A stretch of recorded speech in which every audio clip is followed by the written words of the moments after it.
Yes. Yes. Yes. Yes. No time. Yes.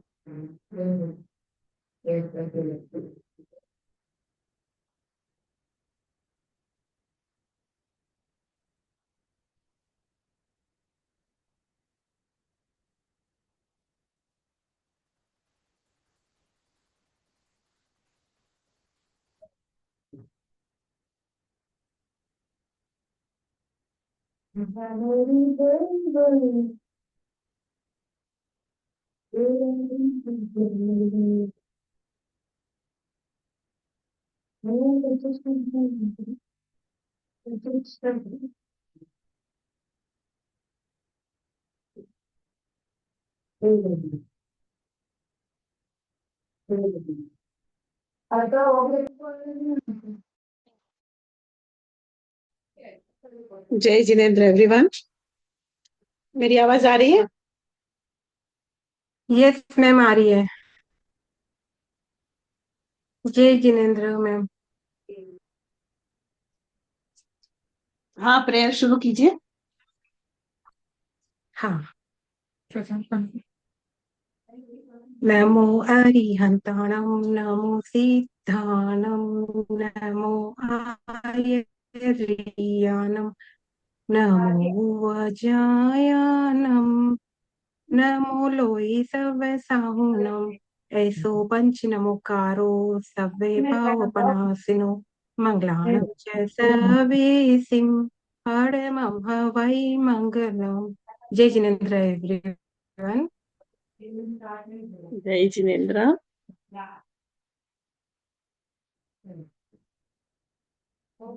आज मेरा topic है भारत में जैन धर्म।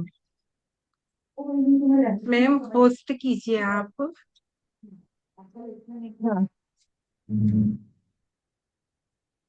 पीपीटी बनाई आपने? वो खाली डाला है। उस दिन तो मैंने खाली कर यस मैम। दिया है। बन गए? देखो, आप ट्राई करो। ये डालना, दो डालना था। आपके अद्भुत हो रहा? आज अद्भुत आज बात करेंगे। बताओ। Yes ma'am, yes ma'am. क्या पता यार।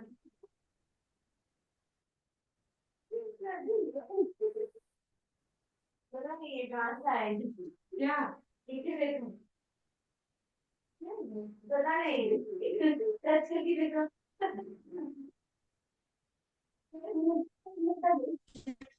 हाँ, कुछ भी बोल रहे थे। Can I start ma'am? हाँ, दिख रहा है।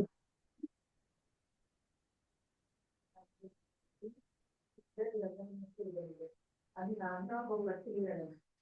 मैम मेरी आवाज आ रही है? स्टार्ट कर दूं मैं?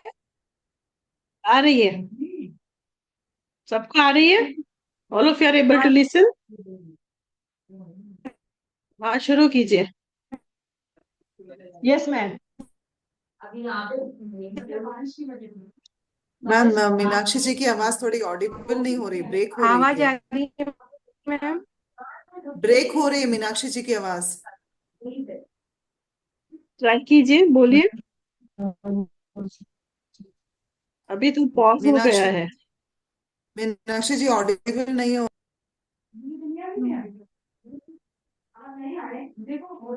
हाँ, आज वो जो थोड़ा सा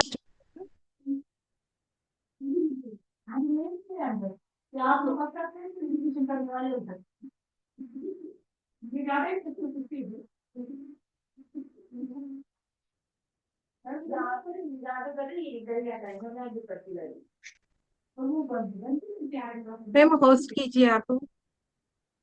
काफी होस्ट है। Okay okay.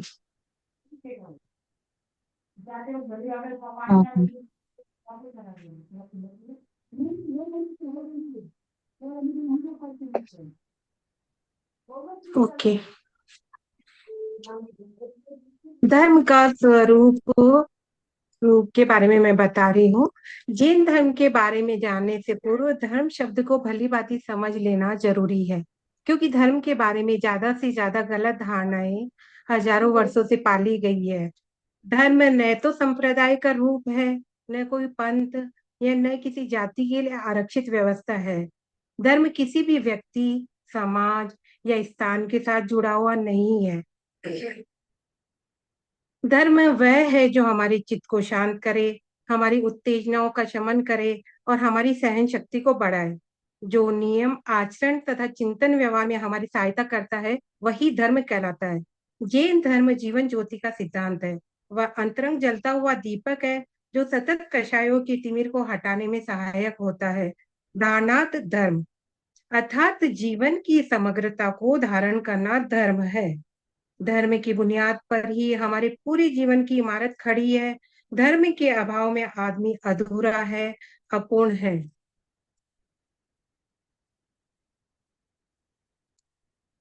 धर्मो विश्वस्य जगत प्रतिष्ठा अर्थात धर्म सारे जगत का प्रतिष्ठान है, आधार है, प्राण है।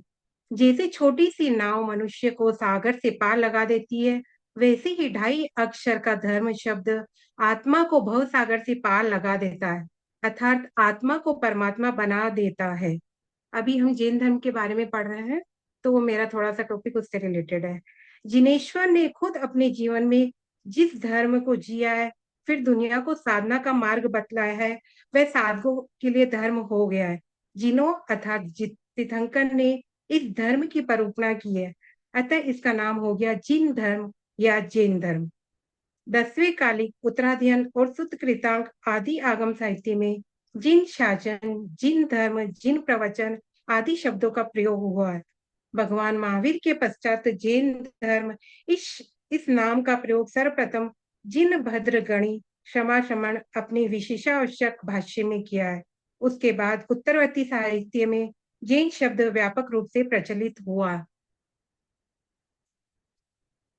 राग द्वेषानि दोषान कर्म शत्रु जैति जिन तस्यान्युयायिनो जेना अर्थात राग द्वेष आदि दोषों और कर्म शत्रुओं पर विजय प्राप्त करने वाले जिन और उनके अनुयायी जैन कहलाते हैं। जिस प्रकार विष्णु के उपासक वैष्णव, शिव के उपासक शैव कहलाते हैं, उसी प्रकार जिन के उपासक जैन कहलाते हैं। विष्णु शिव की भांति जिन किसी व्यक्ति विशेष का नाम नहीं है। वे सभी महापुरुष जिन्होंने राग द्वेष को जीत लिया है, जितेंद्र बन गए हैं, वितराग हो चुके हैं, वे जिन कहलाते हैं। और वे जिनेश्वर, वितराग, परमात्मा, सर्वज्ञ, तीर्थंकर, निग्रंथ, अरहत आदि नामों से जाने जाते हैं। अभी हमारा जैन धर्म कितना प्राचीन है, क्योंकि हम हिस्ट्री सब्जेक्ट के बारे में पढ़ रहे हैं, तो जैन धर्म की प्राचीनता के बारे में मैं बता रही हूँ। जैन धर्म एक प्राचीनतम धर्म है। यह अनादि अनंत काल से चला आ रहा है। प्रत्येक उत्सर्पिणी अवसर्पिणी काल में तीर्थंकरों के द्वारा धर्म की स्थापना होती है, और इस वर्तमान अवसर्पिणी काल में भगवान ऋषभ देव ने इस धर्म की स्थापना की है, जिसका समय अब से करोड़ों वर्ष पूर्व हुआ था। उनके पश्चात 23 तीर्थंकर और हुए, जिन्होंने अपने समय में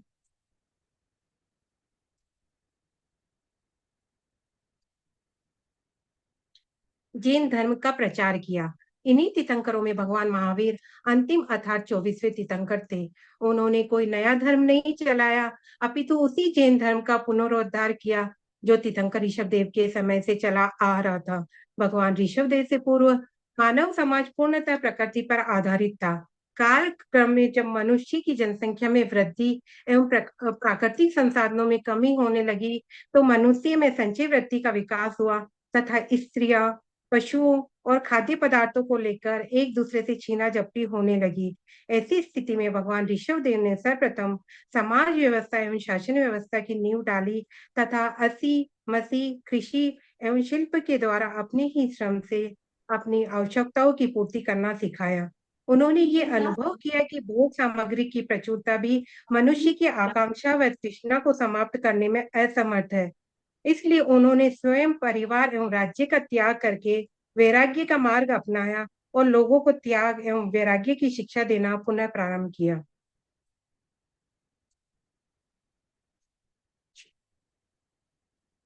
अभी हमारा जैन धर्म बहुत ही पुराना है, तो जो पुरातत्व के आधार पर हम जैन धर्म के बारे में थोड़ा सा जान लेते हैं।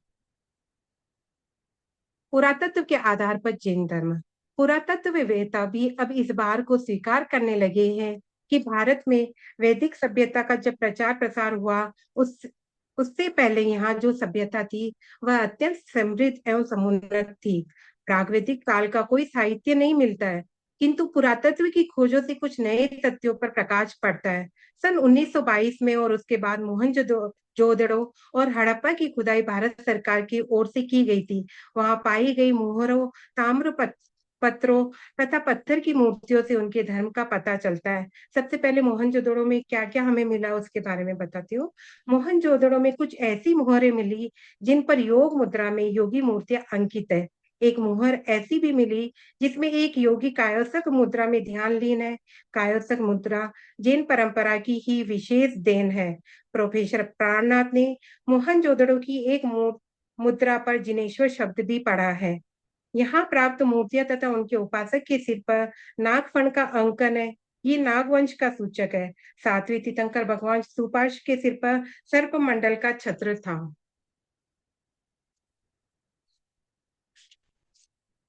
इस प्रकार मोहनजोदड़ो में जो ध्यानस्थ प्रतिमाएं मिली वे तीर्थंकरों की है।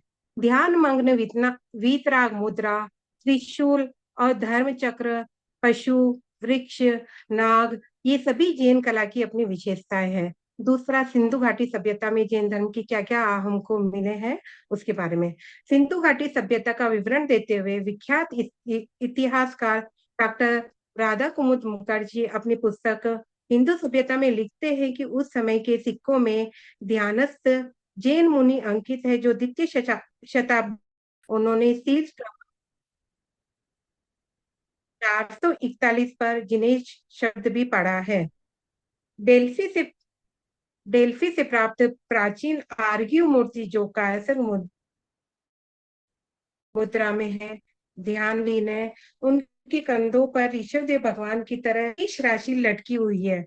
डॉक्टर कालिदास नाग ने उसे जैन मूर्ति बताया। वह लगभग 10,000 वर्ष पुरानी है। इस बात से अब सब सहमत है जो वर्धमान अथवा महावीर नाम से प्रसिद्ध हुए थे वे बुद्ध के समकालीन थे। बौद्ध ग्रंथों में मिलने वाले उल्लेख हमारे विचारों को और दृढ़ करते हैं।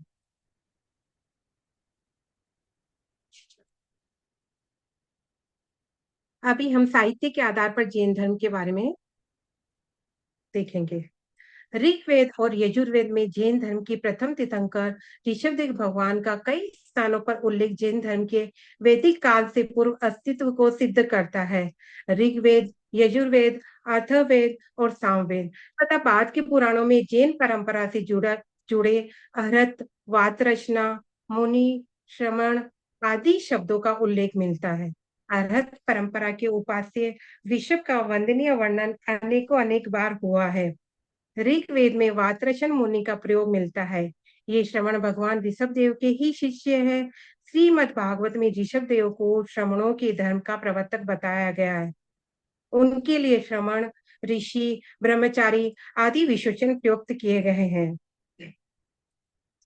उड़ीसा की प्रसिद्ध खड़गिरी और उदयगिरी की हाथी गुफाओं में 2100 वर्ष पुराने प्राचीन शिलालेख पाए गए हैं, जिनमें किस तरह कलिंग युद्ध में विजय पाकर मगध के राजा नंद ईसा पूर्व 423 वर्ष में ऋषभदेव की मूर्ति खारवेल से जीत के उपहार के रूप में लाए थे। खारवेल के अवशेषों से यह भी मालूम हुआ है कि उदयगिरी में प्राचीन अरिहंत मंदिर हुआ करता था।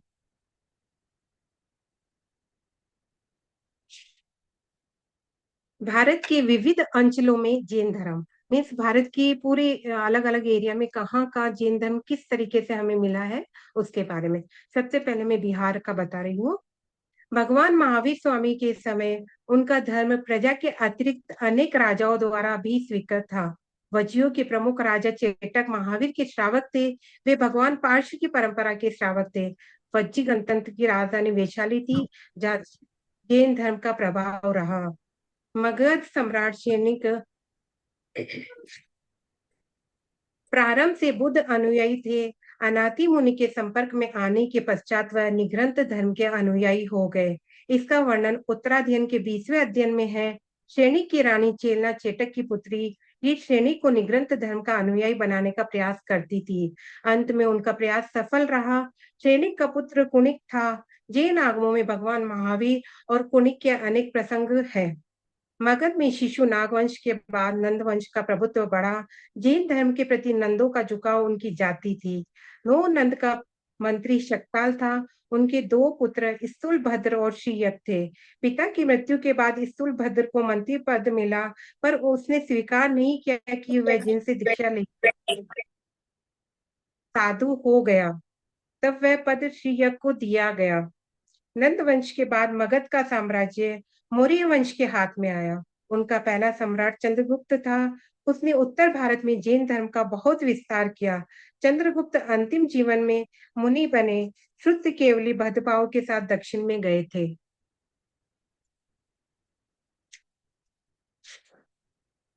चंद्रगुप्त के पुत्र बिंदुसार और उनके पुत्र सम्राट हुए। ऐसा माना जाता है कि वे प्रारंभ में जैन थे, अपने परंपरागत धर्म के अनुयायी थे। अशोक के उत्तराधिकारी उनके पुत्र संप्रति थे। सम्राट संप्रति को परम आहत कहा गया। उन्होंने अनार्य देशों में श्रमणों का विहार करवाया था। भगवान महावीर के समय में विहार के लिए जो आर्य क्षेत्र की सीमा थी, वह संप्रति के काल में बहुत विस्तृत हो गई। सम्राट संप्रति को भारत के 3 खंडों का अधिपति कहा गया है। संप्रति को उज्जैन में जैन आचार्य सुहस्ती ने अपने धर्म की शिक्षा दी। उसके बाद उत्तर पश्चिम के अनार्य देशों में भी संप्रति के समय में जैन प्रचारक भेजे गए और वहां जैन साधुओं के लिए अनेक विहार स्थापित किए गए। बंगाल में जैन धर्म। आचार्य क्षिति मोहन सेन बंगाल और जैन धर्म शीर्षक लेख में लिखा कि भारत में उत्तर पूर्व प्रदेशों अर्थात अंग, बंग, कलिंग, मगध, मिथिला आदि में वैदिक धर्म का प्रभाव कम तथा तीर्थ धर्म का प्रभाव अधिक था। जैनों के तीर्थंकरों के पश्चात 4 शुद्ध केवली आए। उनमें चौथी शुद्ध केवली थे भद्रबाहु। ये भद्रबाहु चंद्रगुप्त के गुरु थे। उनके समय में एक बार 12 वर्ष व्यापी अकाल की संभावना दिखाई दी थी। उस समय वे बड़े संघ के साथ बंगाल को छोड़कर दक्षिण चले गए थे और फिर वहीं रह गए। वहीं उन्होंने देह त्यागी। दक्षिण का यह प्रसिद्ध जैन महातीर्थ तीर्थ श्रवण बेलगोला के नाम से प्रसिद्ध है। बंगाल जैनों की एक प्राचीन भूमि है। भगवान महावीर के 7वें पड़तर श्री सुत्त केवली उत्तरी बंगाल के प्रमुख नगर कोटपुर के सोम शर्मा पुरोहित के पुत्र थे। यहाँ की धरती के नीचे अनेक जैन मूर्तियां छिपी हुई है और धरती के ऊपर अनेक जैन धर्मावलंबी आज भी निवास करते हैं। उड़ीसा में जैन धर्म।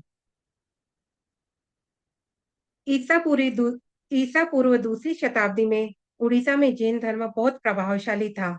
सम्राट खारवेल का उदयगिरी पर्वत पर हाथी गुफा का शिलालेख इसका स्वयं प्रमाण है।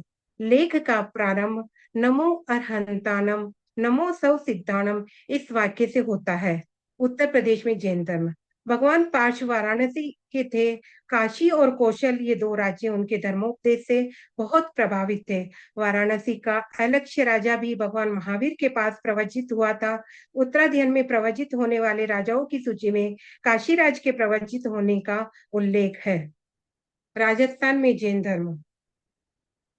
भगवान महावीर के निर्माण के बाद मरुस्थल वर्तमान में राजस्थान में जैन धर्म का प्रभाव बढ़ गया। आचार्य रत्न प्रभु सूरी वीर निर्माण की पहली शताब्दी में उपकेश या ओसिया में आए थे। उन्होंने वहां ओसिया के 1.25 लाख नागरिकों को जैन धर्म में दीक्षित किया और उन्होंने एक जैन जाति ओसवाल के रूप में परिवर्तित कर दिया। ये घटना वीर निर्वाण के 70 वर्ष बाद के आसपास की है। पंजाब और सिंधु सोवीर। भगवान महावीर ने साधुओं की विहार के लिए चारों दिशाओं की सीमा निर्धारित की। उसमें पश्चिमी सीमा स्तूणा कुरुक्षेत्र है। इससे ये पता चलता है कि पंजाब का स्तूणा तक का भाग जैन धर्म को प्रभावित था। 25.5 आर्य देशों की सूची में भी कुरु का नाम है। सिंधु सोवीर दीर्घ काल में श्रमण संस्कृति से प्रभावित था। भगवान महावीर महाराज उत्तरायण को दीक्षित करने वहां पधारे थे। मध्य प्रदेश में जैन धर्म। बुंदेलखंड में 11वीं और 12वीं शताब्दी के लगभग जैन धर्म बहुत प्रभावशाली था। आज भी वहाँ अनेक चिन्ह मिलते हैं। राष्ट्रकूट नरेश जैन धर्म के अनुयायी थे। उनका कलचुरी नरेशों से गहरा संबंध था। कलचुरी की राजधानी त्रिपुरा और रत्नपुर में आज भी अनेक प्राचीन जैन मूर्तियां और खंडर प्राप्त है। चंदेल राज्य के प्रधान खजुराहो नगर में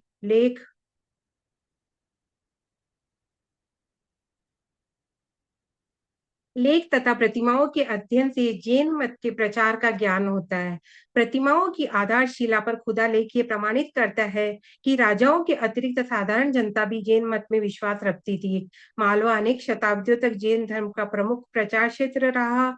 व्यवहार भाष्य में बताया है कि अन्य तीर्थिकों के साथ वाद विवाद मालव आदि क्षेत्र से करना चाहिए। इससे जाना जाता है कि अवंतीपति चंड प्रद्योत तथा विशेषतः सम्राट संप्रति से लेकर भाष्य रचना काल तक वह जैन धर्म प्रभावशाली रहा। सौराष्ट्र गुजरात में जैन धर्म। सौराष्ट्र जैन धर्म का प्रमुख केंद्र था। भगवान अरिष्ट ने वहाँ जैन परंपरा चल रही थी। सम्राट संप्रति के राज्यकाल में वह जैन धर्म को अधिक बल मिला था। सुतकृतांग चूर्णी में सौराष्ट्रवादी श्रावक का उल्लेख मगधवासी श्रावक की तुलना में किया गया है। जैन साहित्य में सौराष्ट्र का प्राचीन नाम सुराष्ट्र मिलता है। वल्लभी में श्वेतांबर जैनों को दो आगम वाचना हुई थी। ईसा की 4वीं शताब्दी में जब आचार्य स्कंदिल के नेतृत्व में मथुरा में आगम वाचना हो रही थी, उसी समय आचार्य नागार्जुन के नेतृत्व में वह वल्लभी में भी हो रही थी। ईसा की 5वीं शताब्दी में वहां आगम वाचना के लिए एक परिषद आयोजित हुई। उसका नेतृत्व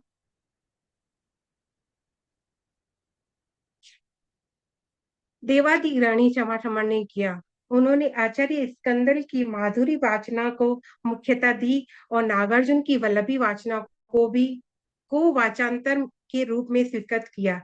गुजरात के चालुक्य, राष्ट्रकूट, चावड़, सोलंकी आदि राजवंश भी जैन धर्म के अनुयायी के समर्थक थे। बंबई महाराष्ट्र में जैन धर्म। सम्राट संप्रति से पूर्व जैनों की दृष्टि में महाराष्ट्र अनार्य देश की गणना में था। उनके राजकाल में जैन साधु वहां विहार करने लगे। उत्तरवर्ती काल में वह जैनों का प्रमुख विहार क्षेत्र बन गया था। जैन आगमों की भाषा महाराष्ट्री प्राकृत से बहुत प्रभावित है। कुछ विद्वानों ने प्राकृत भाषा के रूप का जैन महाराष्ट्री प्राकृत ऐसा नाम रखा है। ईसा की 8वीं-9वीं शताब्दी में विदर्भ पर चालुक्य राजाओं का शासन था। 10वीं शताब्दी में वहां राष्ट्रकूट राजाओं का शासन था। ये दोनों राजवंश जैन धर्म के प्रवचक थे। उनके शासनकाल में वहां जैन धर्म खूब फला फूला। नर्मदा तट पर जैन धर्म। नर्मदा तट पर जैन धर्म के अस्तित्व के उल्लेख पुराणों में मिलते हैं। वैदिक आर्यों से पराजित होकर जैन धर्म के उपासक असुर लोग नर्मदा के तट पर रहने लगे। कुछ काल बाद वे उत्तर भारत में फैल गए थे। हेय वंश की उत्पत्ति नर्मदा तट पर स्थित महिषामती के राजा कार्तवीर्य से मानी जाती है। भगवान महावीर का श्रमणोपासक छेटक हेय वंश का ही था। दक्षिण भारत में जैन धर्म। दक्षिण भारत में जैन धर्म का प्रभाव भगवान पार्श्वनाथ और भगवान महावीर से पहले ही था। जिस समय द्वारका का दहन हुआ था, उस समय भगवान अरिष्ट नेमि पहलव देश में थे, जब दक्षिणापथ का ही एक राज्य था। उत्तर भारत में जब दुर्भिक्ष हुआ, तब भद्रबाहु दक्षिण में गए। ये कोई आकस्मिक संयोग नहीं था, किंतु दक्षिण भारत में जैन धर्म के संपर्क का सूचन है। इतिहास इस बात का साक्षी है कि ईसा की 1ली शताब्दी से 12वीं शताब्दी तक दक्षिण भारत में जैन धर्म सबसे अधिक शक्तिशाली और आकर्षक था। पांड्य, गंग, राष्ट्रकूट, कलचुरी, होयसल वंश के अनेक राजा जैन थे। पश्चिमी चालुक्य वंश के शासक जैन धर्म के संरक्षक के रूप में विख्यात थे। राष्ट्रकूट वंश के राजा भी जैन धर्म को पल्लवित करने तथा उसको संरक्षण देने में अग्रणी रहे। तमिल देश के चोल वंशीय शासक यद्यपि जैन नहीं थे, फिर भी उन्होंने जैन धर्म को पर्याप्त सहयोग देकर उनका संरक्षण किया। कलचुरी वंश के संस्थापक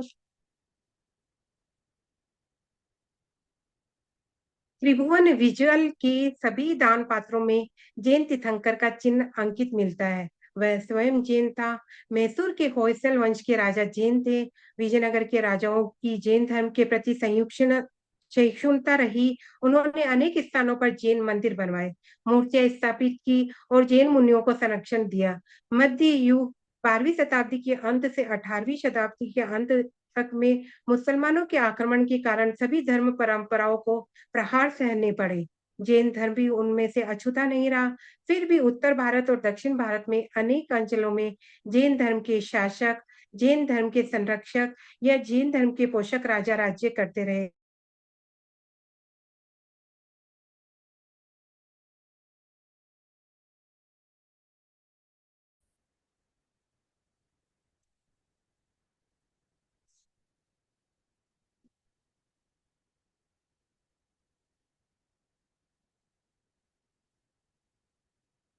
इतिहास जो हमारा लिटरेचर है उसमें जैन धर्म के बारे में क्या क्या बताया उसके बारे में थोड़ा सा डिटेल बता रही हूँ मैं। प्राचीन भारतीय इतिहास लेखक प्राचीन भारतीय इतिहास लेखन में जैन साहित्य भी बौद्ध साहित्य की तरह ही उपयोगी साबित हुए। जैन साहित्य में प्राचीन भारतीय इतिहास के संबंध में महत्वपूर्ण सामग्री उपलब्ध है।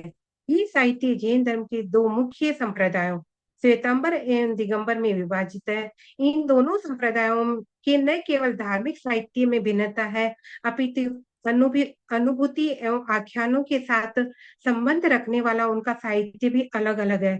यही कारण है कि कभी कभी इस साहित्य से परस्पर विरोधी तथ्य प्रकाश में आते हैं। अंग और उपांग के रूप में प्राप्त जैन साहित्य 7वीं शताब्दी ईसा पूर्व से लेकर 12वीं शताब्दी तक के इतिहास के विभिन्न पक्षों पर महत्वपूर्ण प्रकाश डालते हैं। जैन विचारों का प्रचार 7वीं शताब्दी की ईसा पूर्व में ही पार्श्वनाथ के द्वारा आरंभ हो गया था, जिन्हें जैन धर्म का 23वां तीर्थंकर माना गया। जैन धर्म के 4 मूलभूत सिद्धांत अहिंसा, सत्य, अस्तेय, अपरिग्रह को स्थापित करने का श्रेय पार्श्वनाथ को ही दिया जाता है। वर्तमान महावीर, जिन्हें जैन धर्म का 24वां तथा अंतिम तीर्थंकर माना गया, ने जैन धर्म में 5वां सिद्धांत ब्रह्मचर्य जोड़ा। जैन मत के अनुसार संपूर्ण ज्ञान का मूल स्रोत द्वादश श्रुत है, जो परंपरा द्वारा महावीर तक मौखिक ज्ञान के द्वारा सुरक्षित रहा। इस अंतिम तीर्थंकर महावीर के उपदेशों का 12 प्रधान अंकों में वर्गीकरण और विन्यास उनके मुख्य शिष्य इंद्रभूति गौतम द्वारा किया गया, जिनमें सबसे महत्वपूर्ण अंग 12वां है, जिसे दृष्टि प्रवाद कहा गया है। इसके भी 5 विभाग है, जिसमें पूर्वा महत्वपूर्ण है। दृष्टि प्रवाद महावीर तक के पारंपरिक इतिहास का वर्णन करता है। ये संपूर्ण ज्ञान चंद्रगुप्त मौर्य के समकालीन जैन भिक्षु भद्रपाहु के समय तक सुरक्षित रहा, पर इसके बाद क्रमशः लुप्त होने लगा और ईस्वी सन के प्रारंभ में मूल आगमों का केवल कुछ भाग शेष रहा। इसलिए जैनों के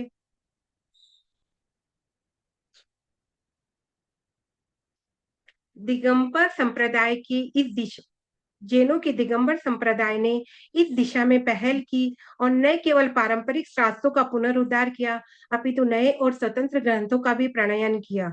श्वेतांबर संप्रदाय में कई शताब्दियों तक शास्त्रों को लिपिबद्ध करना अनुचित माना और 5वीं शताब्दी के उत्तरार्ध में उन्होंने अपने आगम्य परंपराओं का संपादन किया। इस प्रकार जैन धर्म का अभ्युदय 6वीं शताब्दी ईसा पूर्व में ही हो गया था, लेकिन जैन साहित्य लेखन का कार्य 3वीं शताब्दी ईसा पूर्व में आरंभ हुआ था, जिन महावीर की शिक्षाओं का संग्रह और लेखन किया गया, लेकिन उनका अंतिम संकलन बहुत आगे चलकर 6वीं शताब्दी के आरंभ से वल्लभी के आयोजित जैन परिषद में किया जा सका, जो जैन आगम कहलाया। इतिहास की दृष्टि से महत्वपूर्ण जैन साहित्य में सबसे महत्वपूर्ण जैन आगम ही है। जैन आगम की यहाँ पे है ना प्रसिद्ध 10 मिनट अभी बाकी रह गई है। 10 मिनट में ये बंद हो जाएगा अपने आप, फिर वापस हम लोग रिज्वाइन कर लेंगे। दूसरी लिंक वापस उसमें मैं भेज दूंगी। मोस्टली हो जाएगा, 10 मिनट में ये कंप्लीट हो जाएगा। 23 हाँ, पेजेस तो ओनली है। फिर क्लास ले लेती हूँ मैं थोड़ी देर, इसीलिए वापस मैं लिंक भेजती हूँ। आप लोग फ्री हो ना? अभी कोई क्लास नहीं है ना? नहीं मैम, हाँ नेक्स्ट मैम, कोई क्लास नहीं है मैम। Half an hour.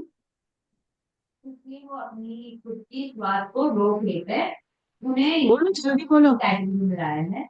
क्या मैम? तो गिद्ध कुत्ता मतलब क्या नेक्स्ट मैम? क्लास ले लूं? आगे आपको कोई क्लास नहीं है मैम, आपकी लास्ट नहीं, क्लास कोई है। क्लास नहीं है मैम। आपको कैसे करना जैसे। ठीक है, कंटिन्यू। आज का हो चुका है, बाकी सब क्लासेस हो गई है। उसको avoid करते हैं। Continue continue. करूँ मैम? हाँ। हमारे मन ओके। की ये करते हैं, मन का ये करते हैं। जब तक जीवित हो और उनको वेदना हो तब तक वो सहन करते हैं और कुछ ये इतिहास, या कुछ इतिहास जरूरी एक्टिविटी नहीं करते हैं।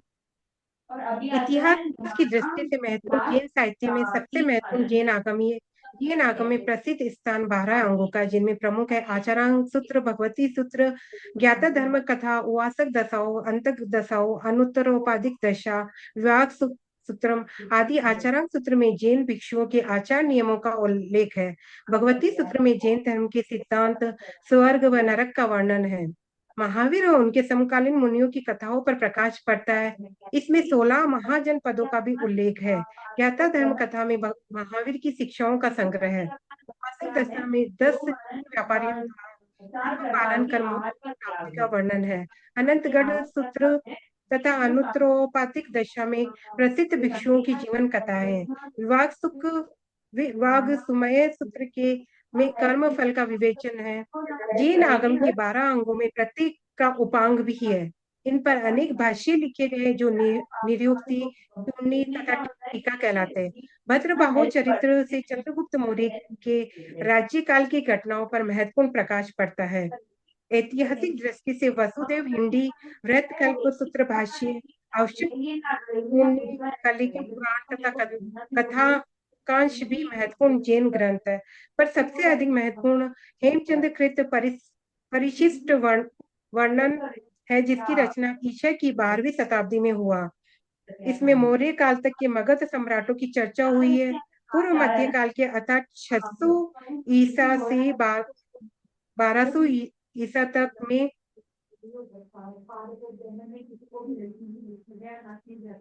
अनेक जैन कथा कोशों एवं पुराणों की रचना हुई है। जैसे हरिभद्र सूरी में सम्रादित्य कथा, दूताख्यान और कथाकांश की रचना की। उद्योतन सूरी ने 778 में कुवलय माला, सिद्धार्थ सूरी ने 605 में उपमिति भव प्रपंच कथा तथा जिनेश्वर सूरी ने कथा कोश प्रकरण की रचना की। 9वीं शताब्दी में जिनसेन ने आदि पुराण तथा गुणबहत ने उत्तर पुराण की रचना की। ये सभी रचनाएं जैन इतिहास लेखन का स्तंभ है, जो तत्कालीन भारतीय समाज एवं धार्मिक दशा पर यथार्थ प्रकाश डालती है। 9वीं शताब्दी तक तो जैन ग्रंथों में भारत के सामान्य इतिहास के प्रति रुचि दिखाई पड़ती है, अर्थात वे मगध, सातवाहन, शक, गुप्त, कान्यकुब्ज शासन वंशों की बहुविधि चर्चा करते हैं। पर इसके पश्चात जैन मालवा, राजस्थान एवं गुजरात तक में ही सीमित हो गए एवं उन्होंने इन क्षेत्रों के इतिहास लेखन में योगदान दिया। जैन इतिहास लेखन परंपरा में आचार्य विमल की पद्म चरित्र भी महत्वपूर्ण है, जिसकी रचना 200 ईस्वी में हुई, जिसमें राम कथा लिखी गई है। इस राम कथा के राम वाल्मीकि राम से बिल्कुल विपरीत है। उन्होंने रावण को जैन बताया। वस्तुतः जैन इतिहासकारों ने ब्राह्मण इतिहास को इस तरह से प्रस्तुत किया है कि उनके सिद्धांतों में कहानियां अधिक विवेकपूर्ण और सत्य प्रतीत है। साथ ही उन्होंने जैन तीर्थंकरों की सूचियां और उपाख्यानों को देखकर भारतीय कालानुक्रम को निर्धारित करने में भी महत्वपूर्ण योगदान दिया है। जैन इतिहासकारों ने उपाख्यानों पर आधारित इतिहास की रचना की है। इनमें से एक कथानक कालकाचार्य का है, जो एक अज्ञात इतिहासकार द्वारा लिखा गया है। इसमें विक्रमादित्य का कथानक है। इसमें शक और सिथियन का उल्लेख है, जिन्हें विक्रमादित्य अर्थात चंद्रगुप्त द्वितीय ने पराजित किया था। विशाख दत्त के नाटक देवी चंद्रगुप्त से इस तथ्य की पुष्टि होती है। उसने शकों के पराजय के कारणों का भी उल्लेख किया है। यूएस पाठक कहते हैं कि हमें उपाख्यानों से ऐतिहासिक तथ्यों को खोज निकालना है। जैन इतिहास लेखन परंपरा में पटावलिया और गुरुवावलिया का भी महत्वपूर्ण स्थान है। इनका संबंध धार्मिक इतिहास से है, जिनमें जैन साधकों के संगों, गणों, गच्छों आदि का विस्तार पूर्वक वर्णन मिलता है। इसके अतिरिक्त इसमें गुरुओं की वंशावलियां किसी को कोई क्वेश्चन पूछना है, किसी को कोई उनकी करना है, उपलब्धियां, उनके संरक्षकों के नामों के साथ साथ महत्वपूर्ण ऐतिहासिक, सांस्कृतिक एवं भौगोलिक सूचनाएं भी प्राप्त होती है। कुछ ऐतिहासिक जैन पुरुषों जैसे पार्श्वनाथ, महावीर, गौतम, जम्बू, भद्रभाव, करकंडू, सैनिक, अभय कुमार, जीवनधर, सुदर्शन सेठ, कालकसूरी, पूज्यपाद, अकलंक आदि के जीवन से संबंधित कथाओं को जीवन चरित्रों के रूप में लिपिबद्ध किया गया है, जिनमें इनके आध्यात्मिक जीवन एवं धार्मिक कृत्यों की जानकारी मिलती है। जीवन चरित्रों की तरह प्रबंध भी जैन इतिहास लेखन की एक विधा है, जिनमें जैन धर्म से संबंधित ऐतिहासिक व्यक्तियों का वर्णन मिलता है। इनका प्रणयन मुख्य रूप से गुजरात के श्वेतांबर विद्वानों ने किया, अतः ये विशेष रूप से गुजरात के इतिहास लेखन में सहायक है। जैन धर्म में प्रशस्तियों का स्थान भी इतिहास लेखन की दृष्टि से महत्वपूर्ण है। ये 3 प्रकार की है। रचयिताओं की प्रशस्तियां, जिनमें उनकी गुरु परंपरा, रचना का उद्देश्य, स्थान, काल तथा तत्कालीन शासन का नाम मिलता है। दूसरा, लेखक प्रशस्तियां, जिनमें लिपिकार तथा प्रतिलिपि कराने वालों का उल्लेख मिलता है। तीसरा, दानकर्ताओं की प्रशस्तियां, जिनमें दानकर्ताओं के वंश, दान प्राप्त करने वाले गुरु का वर्णन प्राप्त होता है। भारतीय इतिहास लेखन में ये प्रशस्तियां भी महत्वपूर्ण सूचनाएं प्रदान करती है। इस प्रकार जैन इतिहास लेखन भारतीय इतिहास लेखन की परंपरा में अपना विशिष्ट स्थान रखता है। ये न सिर्फ महावीर और जैन धर्म के सिद्धांतों और उपदेशों पर प्रकाश डालता है, बल्कि विभिन्न कालों के सामाजिक एवं धार्मिक अवस्थाओं तथा कतिपय राजनीतिक घटनाओं पर भी पर्याप्त प्रकाश डालता है। हाँ, जो मुझे भी कौन सिखाते थे द्रव्य माने जो मतलब अभी जैन जो प्रमुख तीर्थ है उनके बारे में मैं बस थोड़ा सा ही, अभी एक पेज का बचा हो। सम्यक शिखर जी, जैन ग्रंथों के अनुसार सम्यक शिखर जी और अयोध्या, इन दोनों का अस्तित्व सृष्टि से समांतर है, इसलिए इनको शाश्वत माना गया है। प्राचीन ग्रंथों में यहाँ तीर्थंकरों और तपस्वी संतों ने कठोर तपस्या, ध्यान द्वारा मोक्ष प्राप्त किया है। यही कारण है जब सम्यक शिखर यात्रा, तीर्थ यात्रा शुरू होती है, तो हर तीर्थ यात्री का मन तीर्थंकरों का स्मरण कर अपार श्रद्धा, आस्था, उत्साह और खुशी से भरा होता है। जैन धर्म शास्त्रों में लिखा है कि अपने जीवन में समय शिखर तीर्थ की एक बार भावपूर्ण यात्रा करने पर मृत्यु के बाद व्यक्ति का पशु योनि और नरक प्राप्त नहीं होता है। ये भी लिखा गया है कि जो व्यक्ति समय शिखर आकर पूरे मन, भाव और निष्ठा से भक्ति करता है, उसे मोक्ष प्राप्त होता है। 20 तीर्थंकरों ने समय शिखर में मोक्ष प्राप्त किया है। जैन धर्म में 23वें तीर्थंकर भगवान पार्श्वनाथ ने भी इसी तीर्थ में कठोर तप और ध्यान द्वारा मोक्ष प्राप्त किया था। अतः भगवान पार्श्वनाथ की टोक इस शिखर पर स्थित है। अष्टपद तीर्थ, प्रथम जैन तीर्थंकर भगवान ऋषभ देव का निर्वाण प्राप्ति केंद्र कैलाश पर्वत के अष्टपद जैनियों के लिए सबसे बड़े पैमाने पर पालन किए जाने वाले पवित्र मंदिर के रूप में देखा जाता है।